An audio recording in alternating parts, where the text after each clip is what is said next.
Welcome to part 2 of Rules of Indie Film for the day. We're going to go inside the set.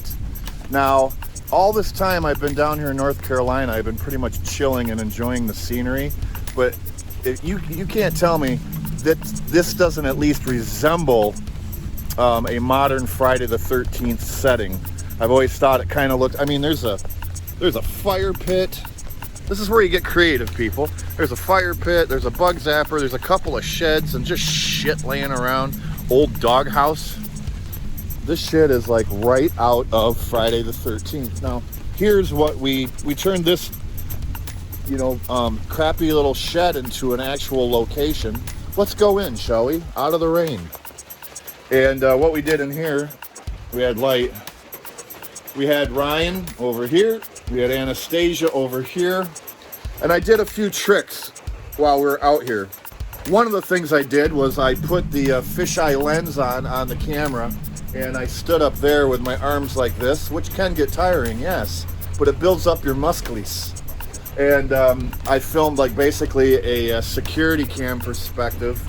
And they basically, you get a lot of B-roll of people just listening.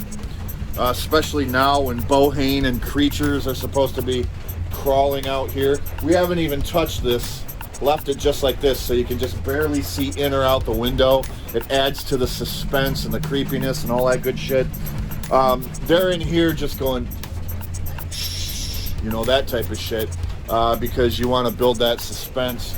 And it's probably the only scene I'm going to show any kind of B-roll or previews to before I release the new opening sequence to Necroland DVD 1 in the form of a web series. And the good news is today, and I'll probably mention this on the show, the web series is going to be in 4K. Thank you, upscaling software to video thingy. Appreciate it. But anyway, there's a few other tricks of the trade that we had to remember to do, like put blood on our faces, or their faces, I should say. I'm the director. I'm free from that shit on that shoot. Own it. Own the location. Own the set. Be sober-minded. Be sharp and focused as a director. Listen to your actors. Pay attention to everything around you, and your continuity won't be an issue. Have cutaway shots, and it won't be an issue. Yeah, I mean, it's basically a craft that no matter if you do it on our shitty little level, of small potatoes filmmaking, or if you're doing it with a red camera on an island somewhere, doesn't matter what you're filming with, who you're filming with, or whatever, always have an attitude of like, I'm gonna own this shit, and we're gonna make this movie really good. It will come to fruition. Don't half-ass it. Watch those YouTube videos like Mark's Weird Video Reviews and Brandon Tenold and Mystery Science Theater and us. Watch those videos. Click. Watch those sarcastic videos of really shitty movies. Because those really shitty movies, if you're a filmmaker, if you're any kind of a filmmaker like me, you're going to get pissed off that those movies ever got a budget and ever got made.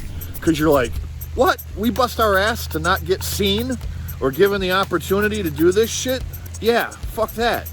Those movies will piss you off, but they'll also inspire you that you probably have more talent than them and they got picked up by some kind of a distributor or whatever. You gotta go 4K nowadays if you want to get the distribay. You can't quit, and you have to keep going forward until you finally get what we got, which is distribution opportunities, and we're gonna take one. But you have to be able to go to the negotiating table with 4K. Anyway, Junk Tank, NathQ, watch it.